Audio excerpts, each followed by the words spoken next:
called Sleep Better. We believe so much in helping you wake up happy. We wrote this book chock full of great sleep tips that you can use to wake up happy, and you don't even need to buy a new mattress. But I want to give you a free copy, and you can get that copy at gardnersmattressandmore.com/sleep-better. Double deals, savings events happening now. You're listening to the Bulldog Hour, getting you inside the Wilson football program with weekly game previews, recaps, highlights, and interviews. Now, here are your hosts, Joe Mays and Justin Raffoff.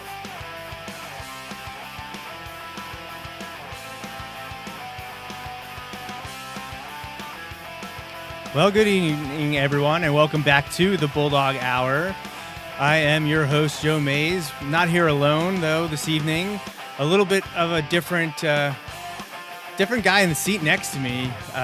It's because, well, let's just face it, Justin's just not cutting his weight around here. So we had to move on. We're getting rid of Raffoff. We're bringing in a new co-host. That's Mr. Ernie Wolber back here again. I think last time, Ernie, you joined me over the summer, and you were caught off guard as me calling you the co-host because I think you just thought you were a sitting guest here. Exactly. I was a little surprised. Yeah. No, Justin is obviously, he's still involved. He's still around, but he's going to be a little bit late. Okay. But I appreciate you coming on the program. It was nice to hear you offer a few weeks back that you'd want to come on during the year because we try not to ask too much of you guys during the fall because there's a lot going on. That's much appreciated. But, if you're willing to offer, we're going to take you up on that No opportunity because being able to talk to the coaching staff during the season is great. Sometimes we catch up with you after a win, which is fun, but to have more than just a few minutes of your time is appreciated. So Justin will be joining us here momentarily, but Ernie and I are going to get started, and we can take care of thanking our sponsors on the program as soon as I finish remembering what our next game is here. That would be McCaskey is coming up. But we will recap Penn Manor and then move on to Lancaster McCaskey. A little bit of a different location for that one. Yes. Heading to Lancaster Catholic Friday evening, which it was about this time 13 years ago that the Bulldogs went to Lancaster Catholic, but to take on Coach Harbach's Crusaders. That was a good football team. Goal line stand with the likes of Junior Joseph. Matt Rothrock, Madison Miller, Dominic Moyer, So that was a good team, very good defensive unit on that 2012 team. And Catholic was just coming off the state championship, I believe. Yeah. They had a running back, Roman Clay. He was a fantastic running back. Actually, just saw a few of those players at the Hall of Fame induction Friday evening. Jimmy Brooks, and he was introduced by Harry Destine and Yense Uribe Martinez. Defensive lineman we had. Yep, celebrating the fall of 2012 team, reminiscing about them and our journey to Lancaster Catholic this Friday, not to play the Crusaders, but to take on the McCaskey Red Tornado. Yes. But we will preview that shortly. First up, though, we want to thank the sponsors here of the Bulldog Hours. 11th season, starting off my dad and sister at Mays Sandwich Shop. Check us out online at ordermays.com and visit us at 2525 Penn Avenue in West Lawn. And then you heard the advertisement to start the show. We want to thank our sponsor, Jeff Janakovo and Gardner's Mattress and More down in Lancaster, near Park City, multi-time winner of the Reader's Choice Award from Lancaster Online. Check them out. And we're going to hear from Jeff a little bit later to remind everyone about the Wilson Football Tradition Club's ongoing milestone sale, where you can celebrate the program's 50 straight winning seasons, 62 straight non-losing seasons, Coach Dom's 50 years on the coaching staff. So if you would like to own any of those apparel items, those are still available, and I'll have the link up there shortly. Also, check out SNS Mechanical. Thank you to them for sponsoring the program here, ssfirstmechanical.com. Steve Simons and the gang at SNS Mechanical, thank you so much for sponsoring us here this year. Also, Eric Weiser, ericweiserhomes.com, local realtor with Berkshire Hathaway Home Sale Realty. You can contact him for your home sales, buying, and selling needs on the numbers listed on the screen. Thank you very much to Eric for sponsoring us this year. Lastly, here, Mike Drago, MikeDragoSports.com. Thank you for sponsoring the Bulldog Hour here in Season 11. I know Mike has a few more articles up today, including what he wanted to spotlight about Week 8, and I haven't gotten to read that yet, but I'm sure there'll be a Bulldog nugget in there as well. So in addition to those fine individuals and companies, May's Sandwich Shop, Gardner's Mattress, and more, S&S Mechanical want to thank the Miller family, Andy Herr, the Challenger family, and 2 anonymous donors. All right, that's all wrapped up, but I'll remind you that next Sunday, Justin and I will be back here for the next episode of the show, same time, 6:30 p.m. on Sunday, October 19th, which apparently I didn't change that.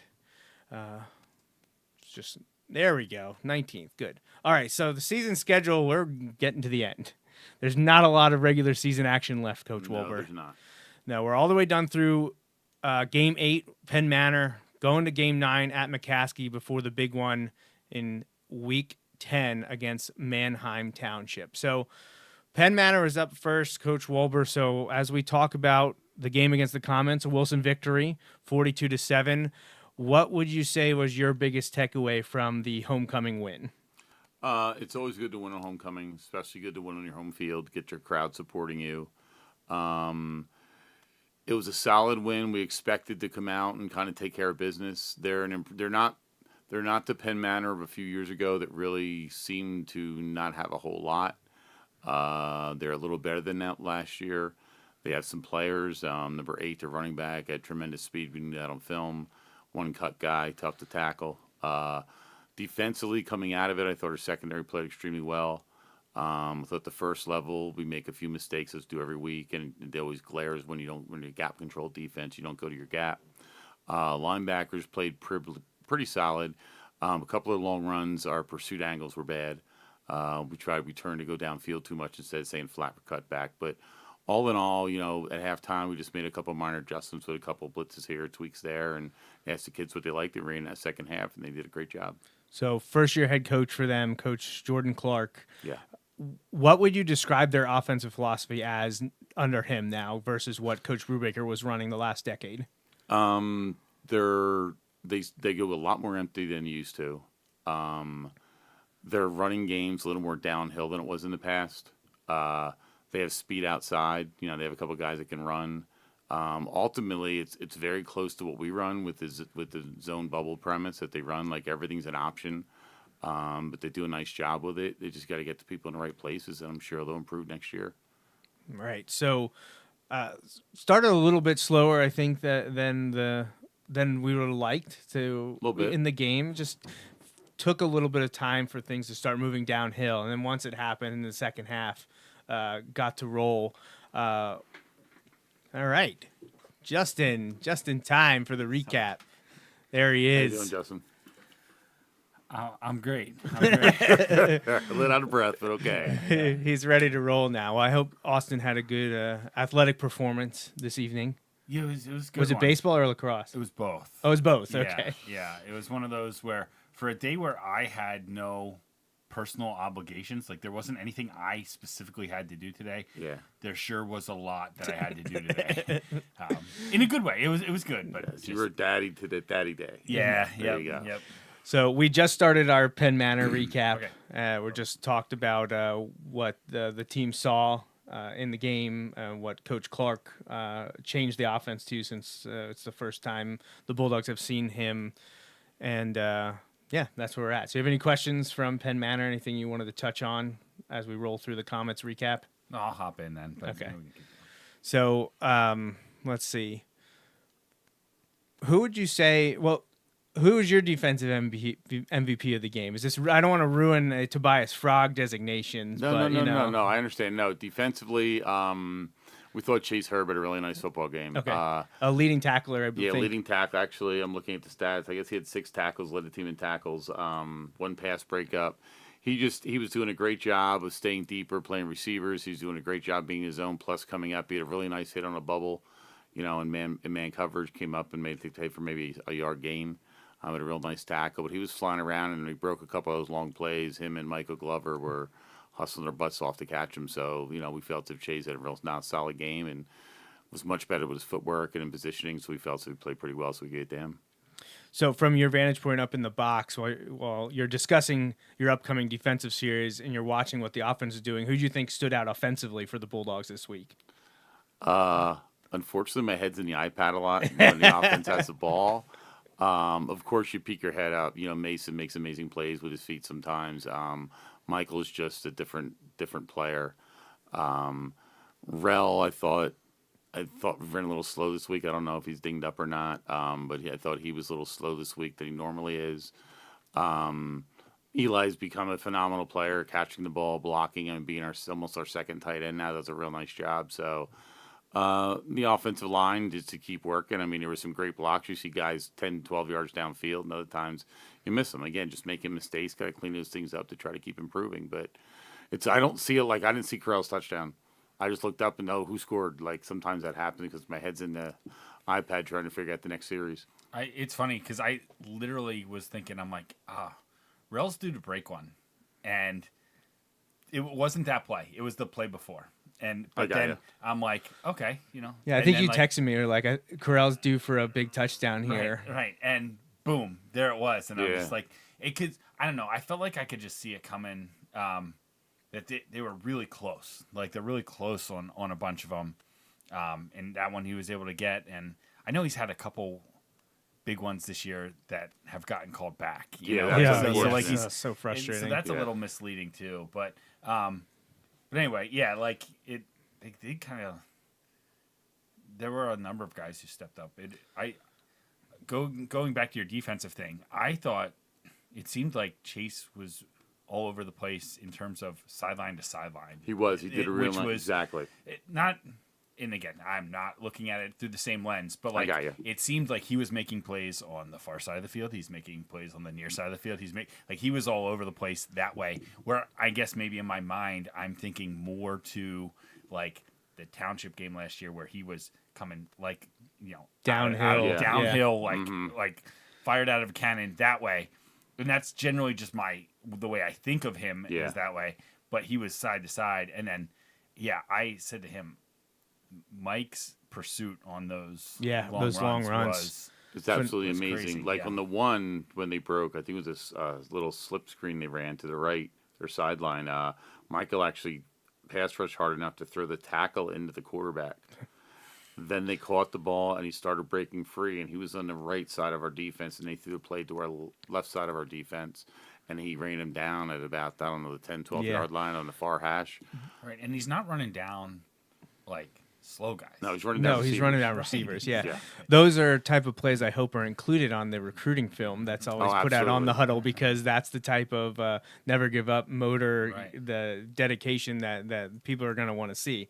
It was funny. It didn't happen just once. It happened at least twice. Exactly. Both times I'm like, that was the defensive end sprinting down the field to make that tackle. And we talk about relentlessness all the time, being relentless, chasing down, pursuing. And even on that run when Michael ran him down, if you look behind him, there was 7 white helmets, like within 6 or 7 yards, like closing. Trying to close, yep. So it's nice to see that what we're saying is, and getting back to Chase, he sometimes gets himself in poor positioning with leverage-wise and lining up a little bit different, but he really understood his alignment this week, and that really helped him. Yeah, well, great game. Justin and I actually talked about Herb standing out defensively this week. And I talked to Chase yesterday. He wanted to know where he was for his career tackles. What number is he at? He wants Century Club. Yes. He's at 80. He's at 80. So you got to make some tackles. You keep getting 6, 7, 8. That's going to get you there. You know what also helps? 2 guaranteed games left. Yeah. Right. 2 guaranteed games to go, and hopefully 2, 3, 4 more after that. So it would be nice. It would be nice. So yeah, he is laser focused on that opportunity to get to 100 tackles. Yeah, I've heard that once or twice before. So he did check with me because I have the stats from Joe Peterson. So I pulled them up for him and told him, yep, you're with including the game Friday, right at 80. Because he's like, I think I'm in the 80s. I'm like, you're at 80. There you go. So that's the goal. So, but yeah, Justin and I talked about. We talked about player of the game. We were always like, who are we going to pick? And Chase's name came up. And you talk about relentless play on the field. We saw that way back in the Nazareth game when we spotlight Jaden Carpenter for not giving up on that interception. Absolutely. Which, felt like maybe you get some momentum and change the game there that way. When we saw him in a big way against Penn Manor, both offensively and defensively, which led Justin and I deciding that Jaden was going to be our player of the game for the win against Penn Manor, for the nice change of route running and the leaping touchdown in the second half by him on the ball from Mason. And then he had the fumble recovery, 61-yard defensive touchdown, also contributed, according to the stat sheet, 2 pass breakups in the game. So Jaden Carpenter was our player of the game for the win against Penn Manor. But again, it's so tough. It's been tough a lot this year because we've had guys across the board kind of contributing. Yeah, we have. This is a cop-out one, but last year's Mifflin game. Right, that's what I was going to say. Is Maddox. It's got to be Maddox, right? That was pretty simple. What do you have? 450, 500 yards 5 touchdowns, yeah. It's great.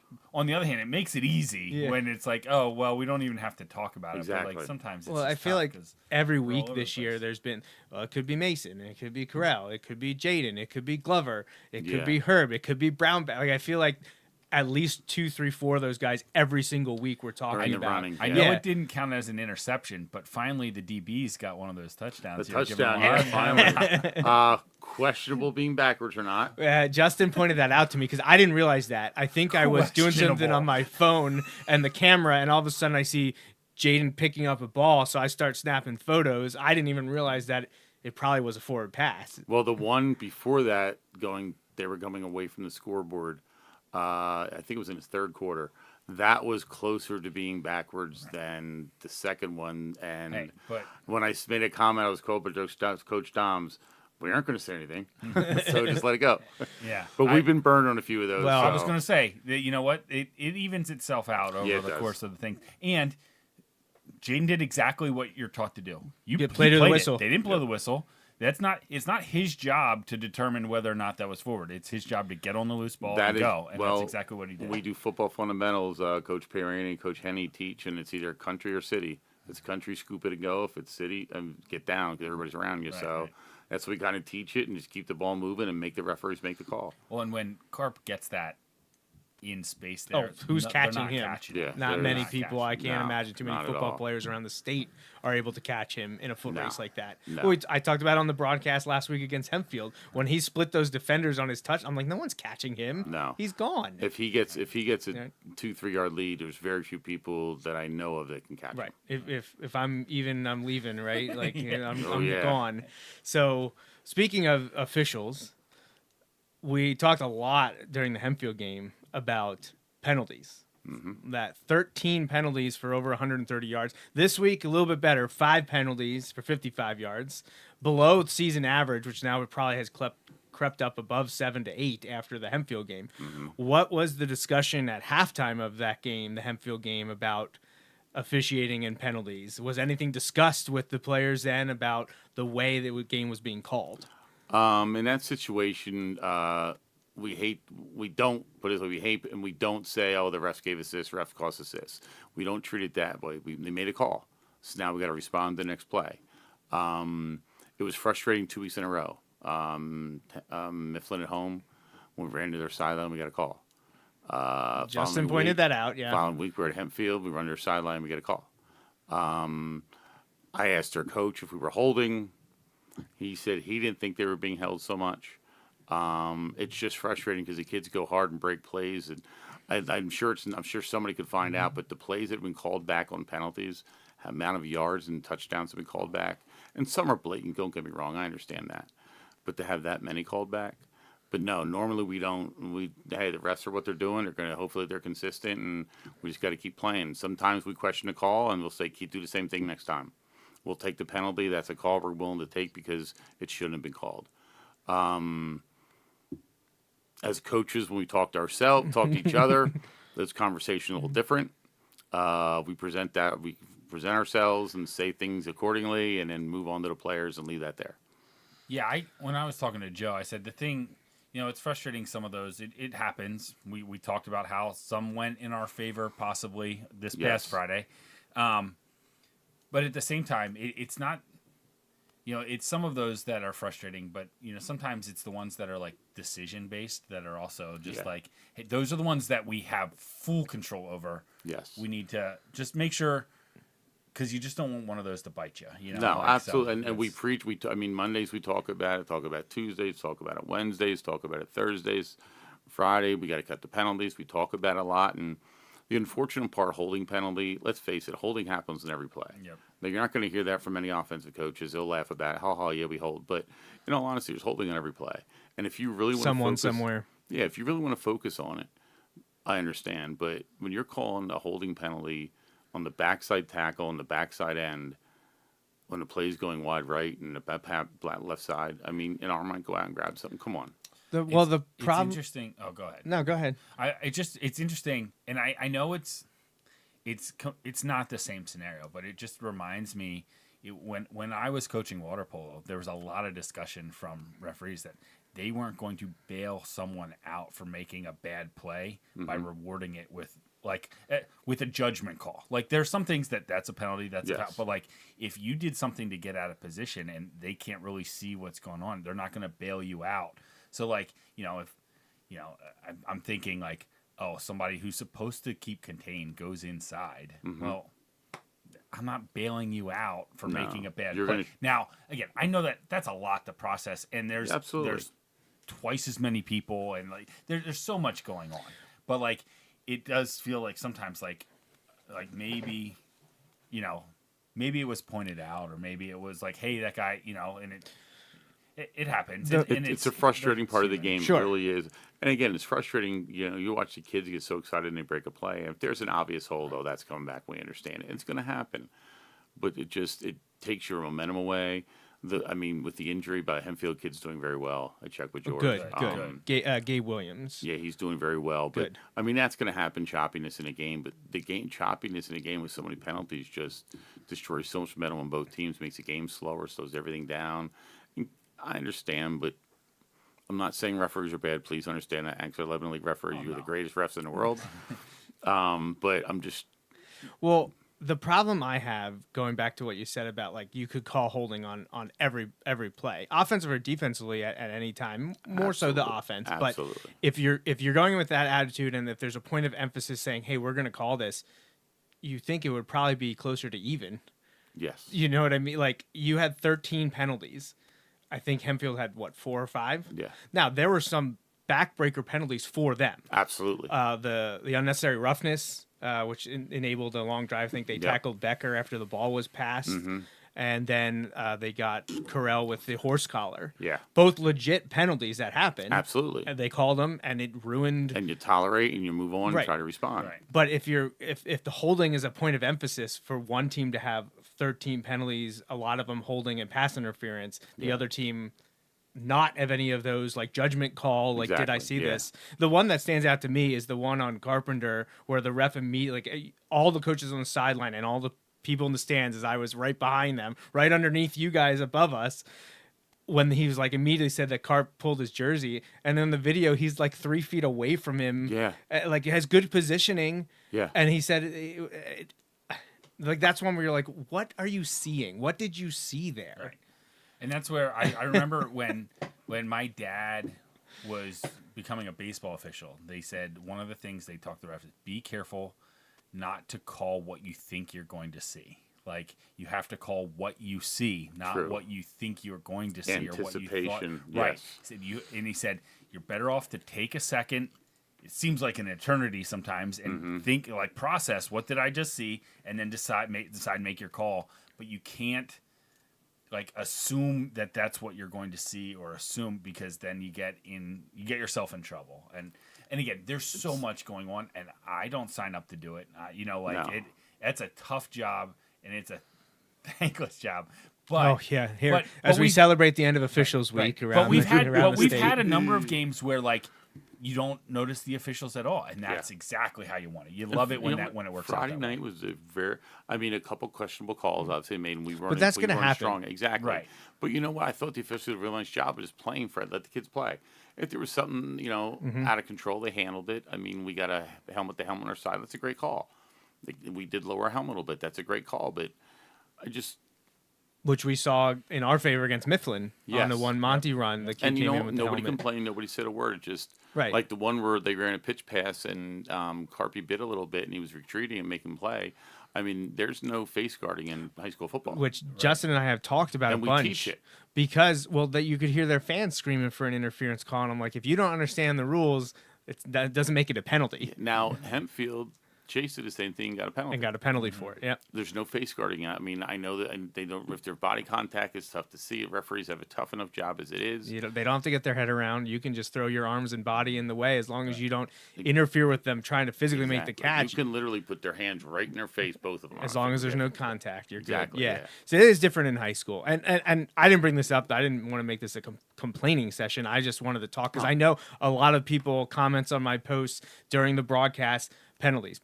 Look at all these penalties. Look at all these penalties. And I know there's people always have conspiracies in their mind about officiating, but I just wanted to see what it was like from a coach of what happened mostly last week. Not so much like you said. The Penn Manor game seemed pretty. And if you look at the games, most games anybody's ever played, the most aggressive team usually gets more penalties. Sure. That's the way it happens. And we're usually downhill playing hard, and our kids, we don't stop till the whistle blows. And you get during a play 2-3 seconds, somebody's arm's going to get extended or something from time to time. And I understand that, but it's frustrating. But you got to overcome it. I mean, we're putting ourselves behind the 8 ball, and Hempfield especially did a great job of coming back on some long drives. We got some major penalties.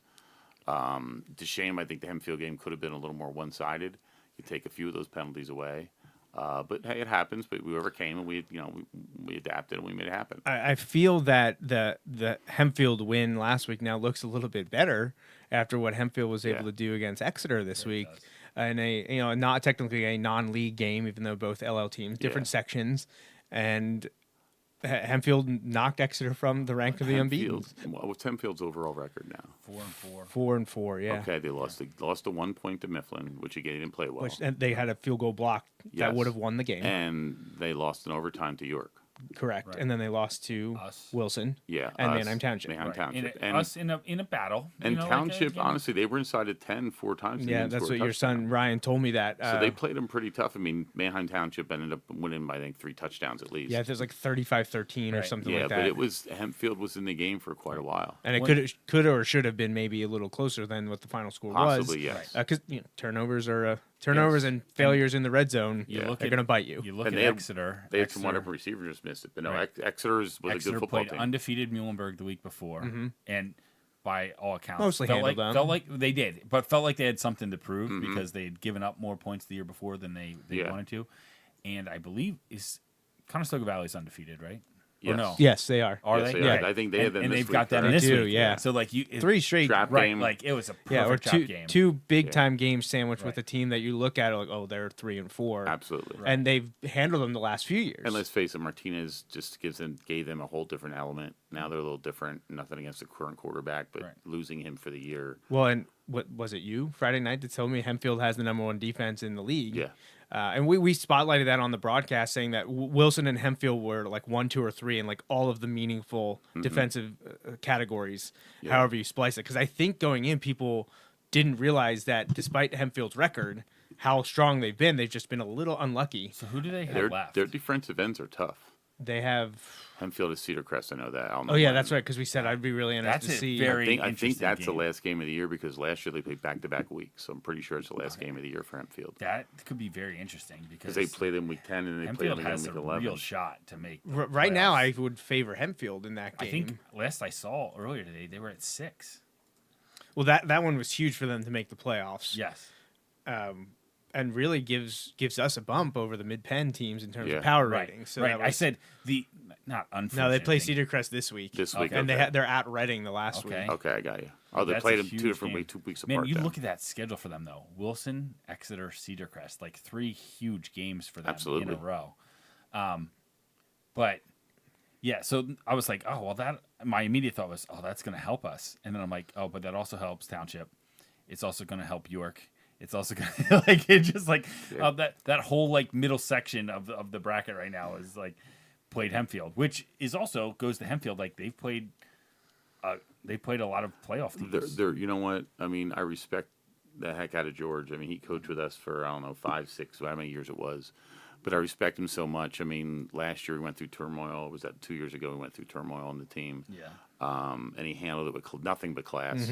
Nothing but a class act. He handled it respectfully, honestly, and just nothing but class. Talked to him a few times a year. I talked to George, great guy. And I'm so glad for him because he does it the right way. You know, he's a younger guy. I think George is probably 34-ish, maybe a little older. Yeah, I'd say so. I think you're right around the money there. Maybe a late 30s, maybe. But I'll tell you what, he's the kind of guy that he's doing it the right way, and if people stick up for him all through the process, he's going to be successful. Well, he's that kind of guy. You can go back into the archives, listen to the Bulldog Hour talking after George got the job, and we were like, not sure this is great for the rest of Section 1 teams. Because we just feel like Hempfield is a sleeping giant, and he's already did it once. He broke through once, and like I feel like it's hard to say. Well, and he like, took over during COVID.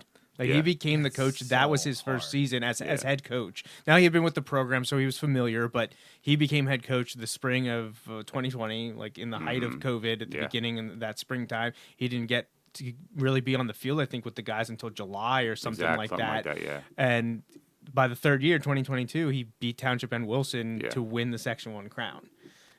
Now the team got beat up in the process and then struggled in the playoffs, but he got that banner, got Hempfield to that spot, which they hadn't been in a long time. They hadn't had that opportunity in a while. So, yes, George is incredibly impressive at Hempfield, and I think the way they've played this year, they weren't able to put it together completely and show people how strong they can be until this week. I think this caught a lot of people off guard. Remember, if they lost a really good running back week 1, or no, against York week 2, I think it was. Right. And that gives, right now they're struggling at running back a little bit, but you get a running back there can make some plays, and that changes the whole dynamic of their team.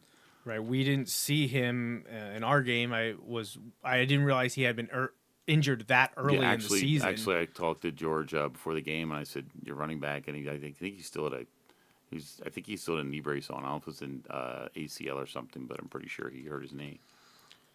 I'm trying to remember his name. I know he was on my Ethan Caldwell, right? Is that him? I'm not sure. Number 20. That I don't know. I usually go by numbers. He had 28 rushes for 158 yards and 3 touchdowns. That's him. But he hasn't played since week 2. That's him. Yeah, they have been going with Matt Talbot mostly. I think he ended up getting hurt in overtime in that game too. Okay. Ugh, what a rough. They were winning that game late in the fourth quarter too, and then York scored. It might have been on a special teams play even. And then I think it was a punt return. Yeah, I think it was a punt return to tie the game in the last few minutes of the fourth. Yeah, they were thinking they were going to punt it away and just play some defense, and the kid broke it. So, I know we kind of mostly talked about Hempfield, but that's fine. They're going to be probably in the playoff field. And I'll tell you what, them and Cedar Crest are going to be one heck of a matchup. And they're two equal teams, too well coached. That's a big game this week, too. Yeah, that's definitely an interesting one coming up in terms of Section 1 placements behind Wilson and Township, and then what happens in the power ratings. That's a big thing right now. What's going to happen? So that game is at Hempfield too. Is it top 6 get the bye? Top 6 get a bye. Yeah. Right. Well, if Hempfield wins that, they aren't just looking at the playoffs. They're looking at maybe not playing in the first round. Yeah, because 7 plays 10 and 8 plays 9, right? Yeah. 7. Yep, that's right. That's right. So. Well, the good part of being a 3 or 3 through 6 seed is you know who you're playing the following week. So you technically do have 2 weeks to prepare. Right. The 1 and 2 seeds, having a bye is huge, but their disadvantage is not knowing. I mean, they can anticipate and you can prep a little bit, but you really can't throw your everything at one team. Right. Now, I think all of the power rating info is entered because I do believe William Penn had a bye this week. Yeah, they didn't play. I knew that. Is Harrisburg only have 7 games? Is that accurate?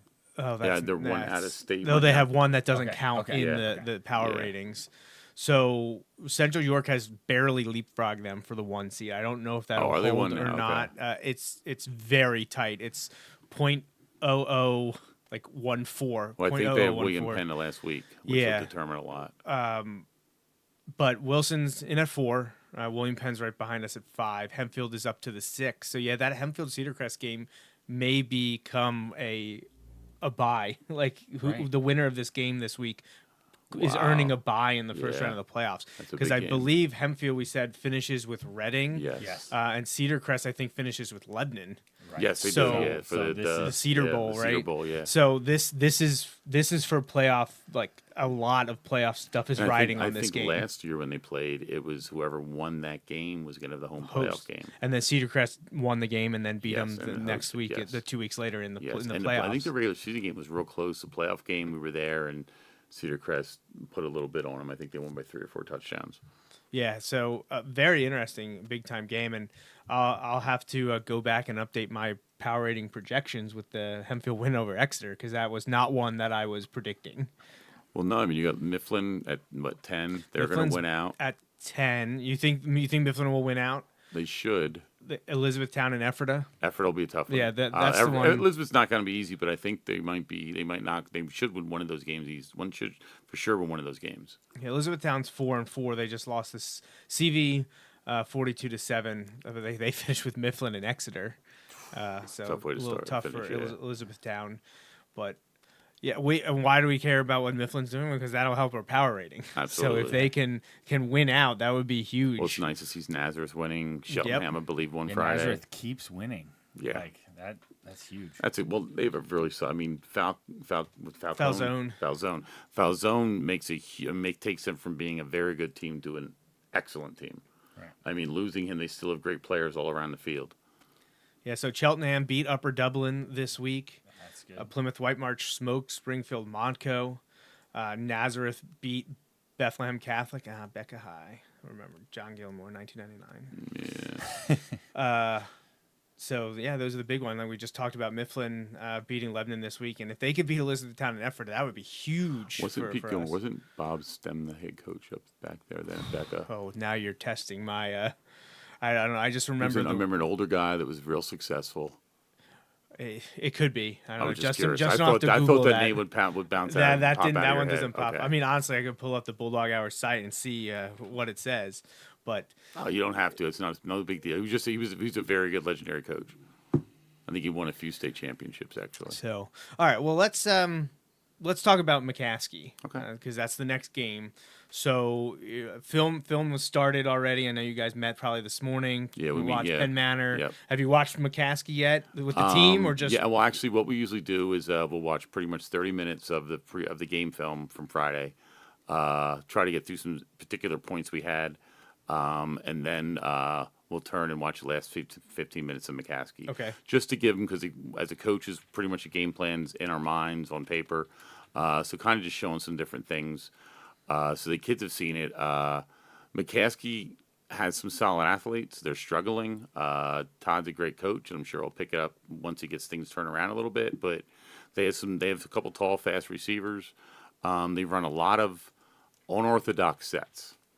A lot of for defensively, our biggest problem is going to be figuring out who's eligible and who's ineligible. Okay. Meaning they'll cover the tight end with a wide receiver, or they'll cover another wide receiver with another wide receiver.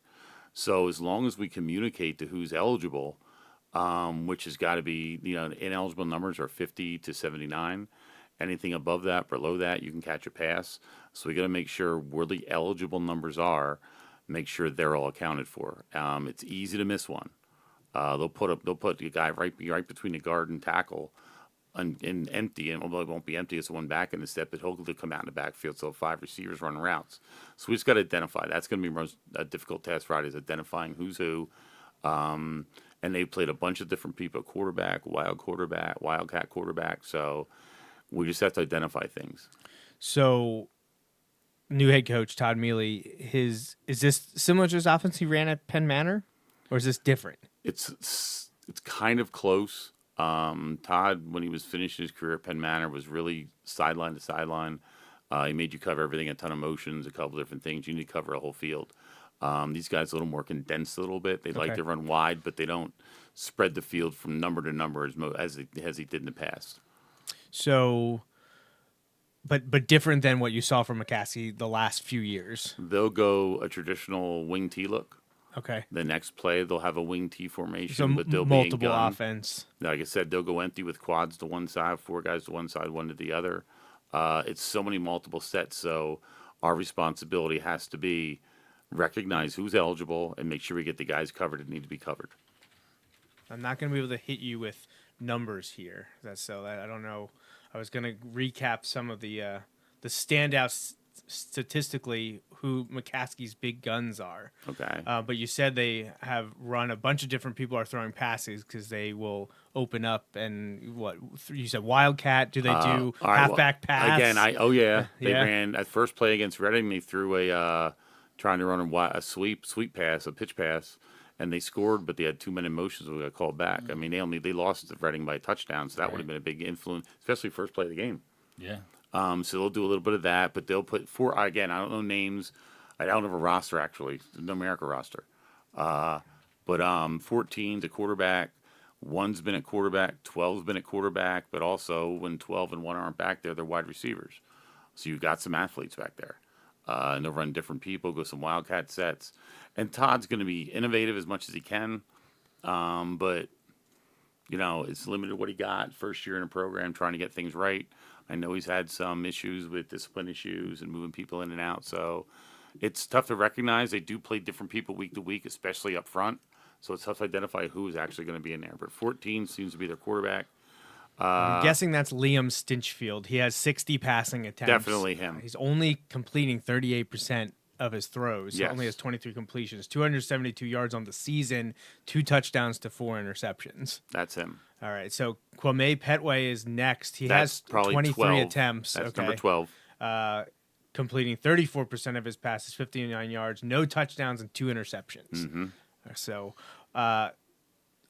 would it be safe to say that they are a run-first team then? Do they Yes. like to run the ball? They try to run the ball because they do some speed. Some kids can break some plays, and they have some size up front. But they haven't. They're unfortunately, there's a lot of men in motion penalties. Like they hurt themselves a lot. Like I think they're averaging 18, 19 penalties a game. Okay, and they're all like illegal formation, illegal motion, Yeah, nothing. false It's start. been not crazy penalties. It's just been all those meticulous penalties that you get. 2 men in motion, lining up wrong things, not having fun on Focus and line of discipline scrimmage. and Yes, mental, yeah. exactly. So you said Kwame Petway is probably number 12 then, because Yes. he's also their second leading rusher. Definitely, yeah. He runs the ball out of Wildcat a lot. He's tied for second most carries, 40 attempts. He has the second most yards, 211. Hasn't scored a touchdown yet, but Jones Hawkins is their leading rusher, 74 attempts, 218 yards, 3 touchdowns. Armani Rivera also has 40 carries for 203 yards and a score. Yeah, one of them are 23 and one's number 2. Okay. And then Liam Stinchfield, who we believe is the quarterback, 36 rushing attempts, 77 yards, and a score as well. So those are the names to know. And he probably has, 1 and 12 definitely have receptions too because they're 2 of the better receivers. Okay, yeah, I didn't even get to the receivers yet. Junzel Sibley is the leading receiver, 15 catches, 235 yards, 2 touchdowns. That's probably 11. And then Jones Hawkins, their leading rusher, is also their second leading receiver. It's 12. 12 reception. I think 12 was Petway. Oh, okay. So that's probably 1 then. Okay, there you go. So See, I told you they're playing a plethora of people back I there. tried to pull up the Max Preps roster, and it was incomplete. It is. We don't have an official roster for them Okay. yet. So those are the names to know. Stinchfield and Petway for the quarterback position, the Wildcat, and then Jones Hawkins, Rivera on rushing in addition to Petway and Stinchfield, and then receiving Sibley on top of Jones Hawkins and Rivera. So a lot of athletes to worry about defensively. Not to give anything away, but what would be your defensive philosophy going against Coach Mealy's Red Tornado this week? Stop the explosive plays. They're gonna try to get big plays. They're gonna throw the ball downfield with their speed and size at wide receiver. They're gonna try to run jet sweeps and try to get the edge on tosses, little things like that. And their fullback, number 23, again, don't know his name, but he runs the ball at the middle pretty tough on some almost like Mifflin-esque dive and option type series stuff. So they're very multiple. And they can go from spread to 1 back option to 3 back option to a lot of different things. And they'll run some actually 6 linemen on the field as well. So they are only gaining 90 yards rushing per game. They're only gaining 51 passing yards per game, and they have had 15 fumbles on the season. So a little sloppy on offense, not getting a lot going. But the most important thing about this game for those listening is that it's at Lancaster Catholic. Please don't go to Barney Ewell Sports Complex on the campus of McCaskey High School in Lancaster. Don't go there. Go to Lancaster Catholic. We showed our kids a film today from Reading, which was at Lancaster Catholic. Okay. Because like, oh my God, that's really nice field. So, whoa. It is a nice field, but they're getting work done in there, so they're playing at Catholic right now, so it all makes sense. So I'm excited to go see the place. I was going to say, it'll be interesting, and hey, with realignment and a new 2-year cycle, we could be going to McCaskey next year. You never know what's going to happen. But in the next 2 years from now, you will get to see the renovated stadium and the new turf field. I don't know. Do you know if they're working on the bleachers or the press box or anything? I don't know. I don't know exactly what they're doing. But supposedly it's a complete renovation, so I do like actually those stands are the same ones that I played when I was there, so I do like the old nostalgic stands. Sure. Oh, absolutely. I mean, they got to improve the bathrooms a little bit, things like that, but I love the nostalgia of the old feeling. Well, I think about that when we talk about the district championship, and people are like, oh, well, Hershey was such a dump. It needed all these upgrades. It's like, yeah, but there was like a charm to it. Yeah, exactly. The locker rooms weren't great. But to run out into that field in those lights, there's something, unless you're playing Lower Dolphin, you don't get to experience that. And honestly, with the fans up there, the sound keeps to stay inside the stadium at Hershey more than other places. It's a lot louder than you thought it would be. Like I thought being as open as it would be. We were there. You hear the crowd, you hear the roars. It keeps the sound in there very nicely. Quick search says it includes new turf field, new team rooms, and a new press box. Oh, okay. Well, that press box was pretty tough. Well, my favorite part about going to McCaskey... We're stuck in those wooden benches. Couldn't get out because it was pouring. Yeah, we couldn't get in and out. Remember, we're like, all right, you go first. Right, we have to get in. Exactly. Yep. My favorite memory of going to McCaskey is always that the old Reading Phillies announcer is the one that does the game, He's and great. it just takes me back to going to the Reading Phillies games as a youth. Well, is that the same one that used to announce at Hershey too? Or he does Cumberland Valley games. I'm sorry. Oh yeah, The old Hershey announcer does Cumberland Valley games. That's right. I thought you were gonna say it was the time we had to drive the equipment truck. And then also you were like, "Oh my!" And I don't. I'm know not due if to be you a dad remember for a this or second not, time. But Jamie was due with Colton in like 3 weeks. And we put my dad on standby. You were the first one to come to me and be like, "Do you have a plan?" And I was like, "Oh no, I guess I don't. I guess I should come up with a plan." You of all people. And so like his dad's like, "Oh, I could drive you back if we needed to." I'm like, "We've got 3 weeks. We got plenty of time."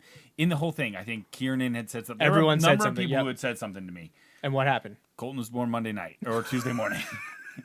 And this was Friday, so literally 3 days later. I'm like, it was supposed to be 21 days. It was 3. We've got time. No, you got backup plan. You got a plan, right? For what? Those were back in the days, and it still would happen when the phone's ringing at 2:35 on a Friday and it's Coach Dom's. Right. I'm like, there is nothing he would need to be talking to me about at this point in time. This must be serious. And he's like, "Hey," because he knew I had my license on file because I've driven on field trips and stuff with him. He's just like, "Can you drive the equipment truck tonight?" He's like, "I know you're going." I'm like, "Yeah, no problem." So in this, I got an honest question. In your tenure here at Wilson, how many times did you have to go to Wilson or an opposing stadium to pick something up? So it's not so much the opposing stadiums. We've gone more often to Best Buy or related institutions that sell electronics. That has happened. So my favorite one though is we are literally about to turn onto the highway to go to Springford in 2017. Yeah, because we lost to Mifflin. So that doesn't happen very much, losing to Mifflin, to let everyone know. That doesn't happen that often. But the one time it happened, we were about to get on the highway to go to Springford. And I think, was it Bender? I think it was Bender. I think Bender. It might have been Palm. Someone calls him. Yes, I think it was and Bender. we're literally pulling on to 724, about to get on 422. Yeah. And all of a sudden, Justin turns off his turn signal, and we keep driving straight. He's like, "We got to go to Mifflin." I'm like, "What?" It's like they left part of the headsets in the press box. The splitter. We couldn't talk without it.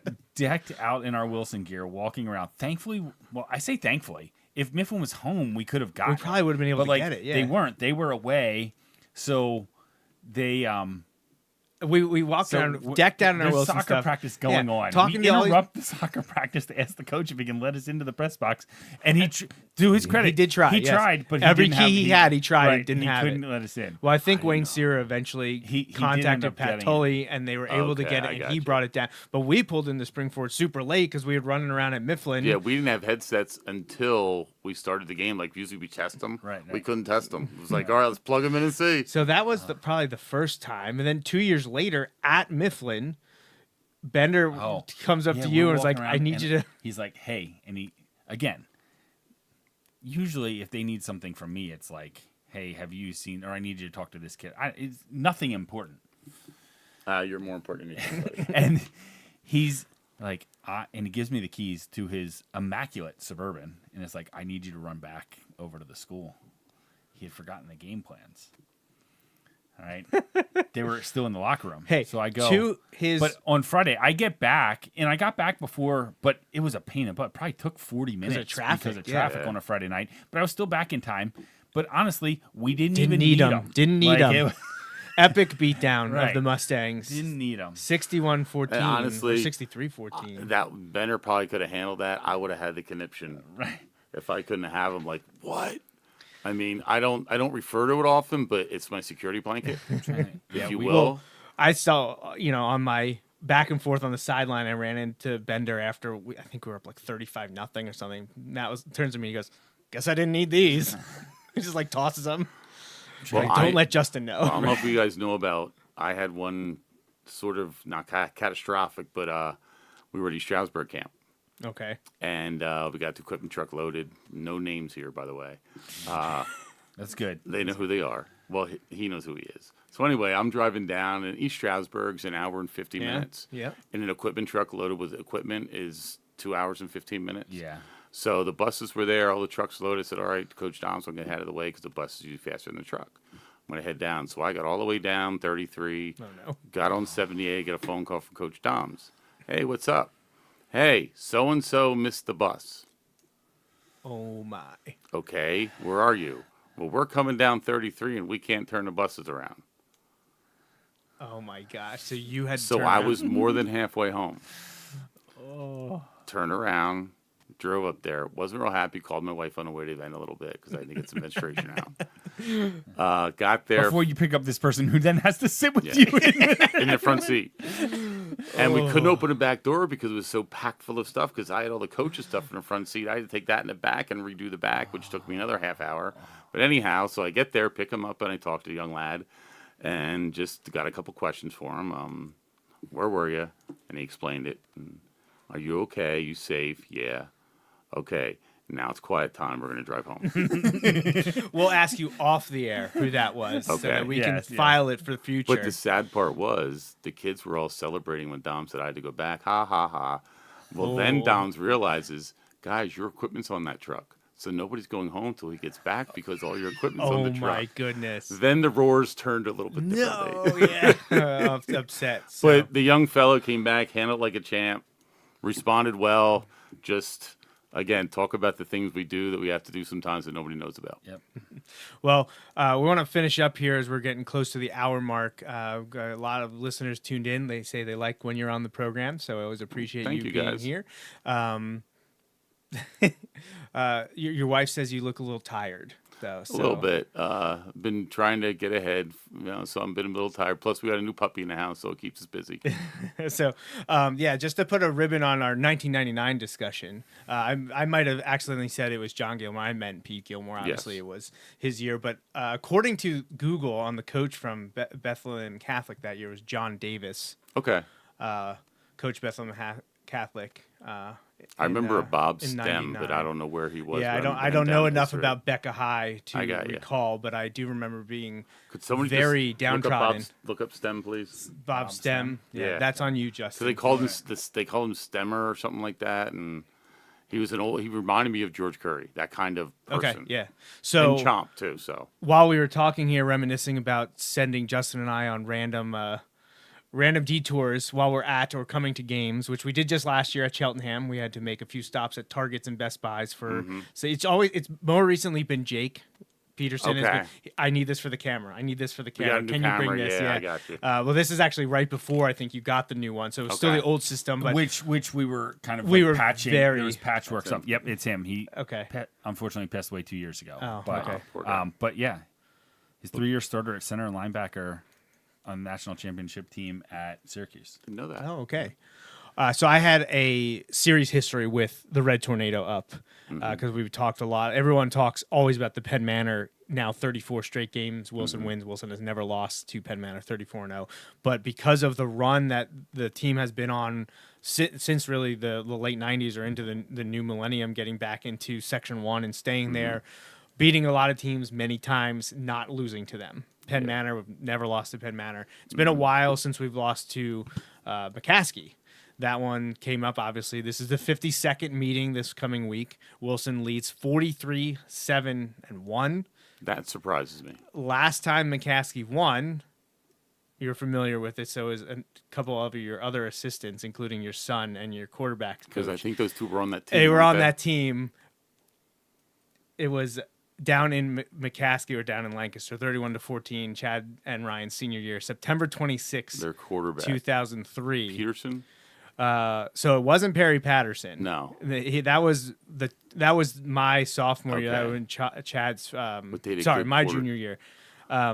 That was 01. We lost to him in 01 Okay. as well. That was with Perry Patterson, his senior year. I don't know who it was after him. He was pretty good. The kid we went against that year. Okay. And they had a running back. They had a kid to go to Delaware, a kid go to Villanova. They had a nice football. And a kid go to Maryland. They had a lot of good teams in the early 2000s around the Perry Patterson era in 2000, 2001. We got him pretty good in 02 with Joel Holler. That game got moved to Saturday in the heat, and Is that the year we played him smoked them. twice? No, that was 04, actually. Okay, 04 we That was played the him next year. So 03 was the last McCaskey win. Got Okay. to play him twice in 04, and one of them was a huge comeback. We were down 28-7. Was that in the third- playoffs, fourth or was quarter, that in the playoffs. regular season? That was the playoff game. Matt Bender and I, who prepared all the time, we talked about going for a motorcycle ride Sunday because we weren't going to prepare anything on Sunday because we thought we were done. Thought you were done. And I guess we're not going on a motorcycle ride, thank God. So, yeah, you were down by multiple touchdowns in the fourth quarter, Yeah. came back to win. I don't know if it, like you said, 28-7. I don't know if the final was 35-28 or something like that. We went bubble pump to Josh Smith, I Smith. think, 3 times. So, That's a game Hetrick set the record for a quarter pass, Yes. like 2-something. I yep. think. So that I was remember some stuff, Joey. You do. Yes, 04 was the two wins, two Okay, I times. got you. I've played them every year since then. 23 straight wins in the series for the Bulldogs. So at the time, last time McCaskey won, that brought the series to 27-1. It's now 43-7-1 after 23 straight Wilson wins. A lot going on, but you also have had a pretty good association with McCaskey. You beat them in 1979. Let's see. 80 and 81. 1980 got the win there. 1980, and then 1981. I know you won. Yeah, by 1 point. So yeah, there you go. Yeah, let's see what the scores were on those games in your 70. When I played him down there my sophomore year, they had a running back. I forget his name. I got in the game late, and he ran a little flare out, and he comes running at me like, I'm going to kill this kid. And next thing I know, I look over my back shoulder, and he's running 20 yards downfield. I didn't touch a part of his body, not a finger. Yes. All right. So See, that, you didn't make many of those plays, but those are the types of plays I make. Tell you what, I learned a lot about varsity speed versus JV speed. All right. So, yeah, 20-6, 27-7, and the last one, 7-6. You said your senior year. 7-6. Leroy Schoner was our kicker, and he was solid, but wasn't the best. So I think we won that. I think we scored with like 3 or 4 minutes to go in the game. They were undefeated going into that game. That was a heck of a football game. It's weird what you remember. But that 4-year streak for the Gursky team, 78 through 81, with 44-2, I think. Yeah, we lost to Hempfield and Pottsville. Yeah, the Pottsville one is interesting. I was going to come up with a trivia question here because I finally finished my all-time Wilson football game results. I have every information for over 800 games, and I was interested to see, talking about beating McCaskey 23 times in a row, beating Penn Manor 34 times in a row. Who who is Wilson's kryptonite? Who is the longest winning streak against the Bulldogs? And you got to make it multiple games, so it can't be like a team you played twice. Yeah. And one that always stands out to me, and I'll never forget, is Pottsville. Oh yeah. Pottsville has won the last 4 games against the Bulldogs. Now, haven't played in a while. Yeah, And probably won't play in the future. At least Coach not time. Flynn was a head coach back then. His son, his senior year was my senior year. Played quarterback in an option offense and defensive tackle. Not a combo. You see that often. But back then, being 6'3", 225, 230, you're a monster. Yep. He wore 15 10s and wore double number, double digits. But no, it just he could play, and they had some solid teams back then. Matter of fact, Joey, when we lost those 2 games, we lost to Hempfield my sophomore year down there on a crazy play. Is that the one I referenced on the that wasn't The punt. The punt. Yeah, that was that one. That I mentioned on the broadcast yes. where the Wilson punt returner didn't pick. Well, no, what happened is we punted to them. Oh, that's right. Okay, and yeah, it's the other way around. We Yeah, touched the ball, but and didn't never pick it up downed it. and didn't maintain possession. No, Didn't give it to the ref's refs. looking at the ball, and our team was walking off the field. And he picks it up and runs for a touchdown. And no, actually, Vito Ninfo went through like 5 or 6 guys to make the tackle. Okay, At like the it 3. set up the winning We touchdown. pushed them back to the 15, and they kicked the field goal to win. Field goal. Okay, I knew it was something crazy, Yeah. and it had to do with a punt And return. then That's what it was. Then we beat Mifflin in the last game that my sophomore year. Then we lost to Pottsville the first game my junior year. We had 22 wins, went 1-2, and went 22 wins. Like during that run, that was so we won. Hempfield was a tough loss. Pottsville got us that year. They were very good. Well, and I believe a former assistant coach was on those Pottsville teams. I believe Coach Opolanek was. He was on one of those in the teams. later, Okay. I think he graduated. Okay, Probably he wasn't. the late 80s. Okay, he's He's a later. couple Okay, I years wasn't behind sure me, if he yeah. was earlier and on those teams, but I know Yeah. Pottsville. Okay, that's right. The last because Pottsville's winning streak against Wilson goes to the early '90s, so Yeah, he would have okay, been that late, makes probably sense. late '80s Yeah. into '90. Exactly. So he was on those teams. I think he beat Wilson. I think when he played him, but Yeah. I'm not sure what. Oh, I year know. played him. He told Yeah. me about it. He told me about it when he was on staff. Still, we talked about it. So yeah, I wasn't sure if that was the '70s, late '70s, early '80s, or if it was late '80s, early '90s. Now, how many of you lost to Harrisburg in a row? Do we really want to open Just- that one? I Because think it's 5. is it that many in a row? I know it's a bunch because we going talked back about to them. Asante's senior year. Well, we talked about Avanti's. I mean, Avante's senior year, yeah. Well, yeah, we talk about it on the show a lot about how like we're so tired of that being the end of Yes. the season. They got a good football team. They've built something there that's special. Yeah, So opponents. They keep getting better. they had a battle this year or this week. Yes, Cumberland Valley beat them last year. Well, and Cumberland Valley picked them off 3 times. Last year they picked them off 3 or 4 And times. They could get some going on Yeah, offense, you're but they right. couldn't get quite enough going. So on Wilson hasn't beat Harrisburg since 2015. Now we didn't play them in Not every 16 year, or yeah. 17, and we didn't play them in 20 or 23. But they have won 5 in a row. And I know Messiah Mickens has not been playing for them. Oh, okay. So they're He down dinged his one of knee them. early. Well, the other kid had a big night though. He had Right, over one of 160 the other running yards. backs. Yeah. Yeah, not the one that went from State College and No. went back to State College. No, Sheffy, no. Yeah. So, yeah. Well, thanks for taking a trip down memory lane against McCaskey. I'm a little disappointed we didn't bring up State College, State College. as in the team that resides in that area. I had to bring it up, Joe. I had to bring it up. Come on, buddy. Well, we're out of time. Sadly, I don't think we can. We don't have time for that. That is definitely something for Justin and I. Once your season is over, which we hope is after Thanksgiving sometime, we will definitely be talking about that. But there's 6 weeks plus of time that we want to see Wilson football active on the field on preferably Friday nights. I don't get rid of this Saturday stuff. Friday nights is for high school football, so hopefully we can keep Friday night That would be action nice. alive and well. And that's why the district seating is so important. But we got to Absolutely. finish, not have to. We finished 3rd. We're avoiding Harrisburg till the finals. Unless and Central first. York leapfrogs them for 1. That's where they're at right now. So Right. I'll work on And my they have York projections. yet too, so that's going to be some big points for them too. So I think Central York's going to beat York William Penn. Yeah, so do I. I think by multiple scores. I I think would think Central so. York is probably the second best team in District 3 right now. Central York, like I said last year, honestly, they were I think the second best team. We we talked played. about that. We on the talked show about that a on the bunch, show, about yep. How the coaching staff came away, and I mean we did too, but it means more coming from the coaching staff. So impressed with them in that game last year. Yeah. Hey, got the big time quarterback back. You had the running back back. He was a young guy, Yeah. right? Yep. Yeah, he was only sophomore last year. Legend, right? Legend Johnson and Brooklyn Nace. Bigger and right? stronger. Is that his Yeah, name? the Nace. yeah.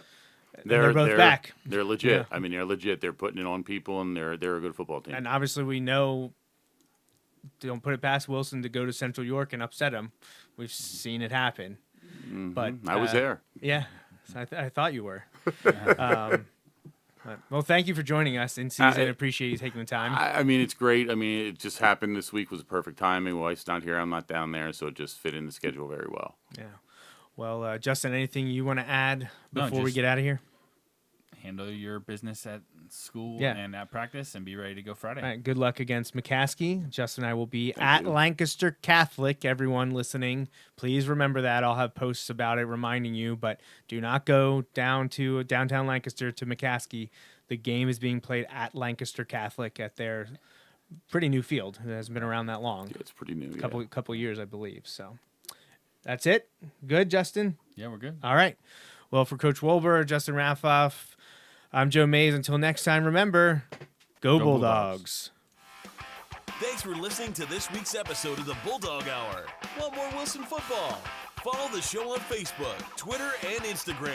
Subscribe to the podcast on iTunes and SoundCloud. Or visit www.bulldoghour.com. The Bulldog Hour is a featured program on jmnjrradio.com.